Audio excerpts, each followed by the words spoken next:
মানুষ যখন মিথ্যা কথা বলে, নবী করিম সাল্লাল্লাহু আলাইহি সাল্লামের একটি হাদিস বুখারীতে বর্ণিত হয়েছে, তিনি বলেছেন মিথ্যা কথা বললে একটা সময় একটা বলে আরেকটা বলে মিথ্যা বলতে বলতে আল্লাহর খাতায় দুইটা তালিকা আছে আল্লাহর কাছে। একটা হলো মিথ্যাবাদীদের তালিকা, আরেকটা হলো সত্যবাদীদের তালিকা। একটা লোক ঘন ঘন কথায় কথায় মিথ্যা বলতে বলতে তার নামটা মিথ্যাবাদীদের তালিকায় চলে যায়, লিস্টে চলে যায়।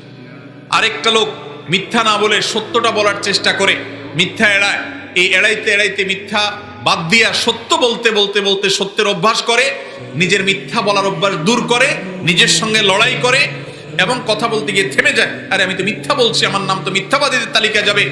আর মিথ্যাবাদীদের তালিকায় যদি যায়, আল্লাহ বলেছেন আল্লাহ লানাতুল্লাহি আলাল কাযিবিন, মিথ্যুকদের প্রতি আল্লাহর লানত এবং গজব নাজিল হয়, জাহান্নামে যায়। দুনিয়ার সবচেয়ে বড় মিথ্যাবাদী হলো যে কাফের, আল্লাহকে অস্বীকার করে। তার চেয়ে বড় মিথ্যাবাদী আর নাই যে নিজের রবকে অস্বীকার করে। তাহলে আপনার নাম যদি সেই তালিকায় চলে যায়, কত ভয়াবহ বিষয়।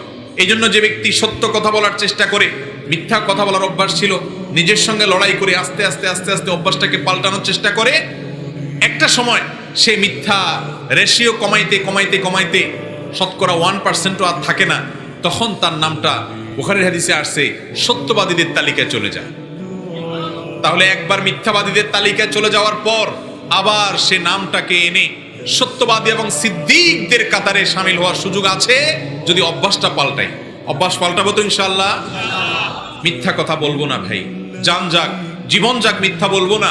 গল্প বলতে গিয়ে, মজা করতে গিয়ে, লোভে পড়ে বা যেভাবেই হোক, কোনো অবস্থাতে ইমানদার ঠান্ডা মাথায় মিথ্যা বলতে পারে না। আল্লাহ তাআলা আমাদের সবাইকে সত্যবাদী হওয়ার তৌফিক দান করুন।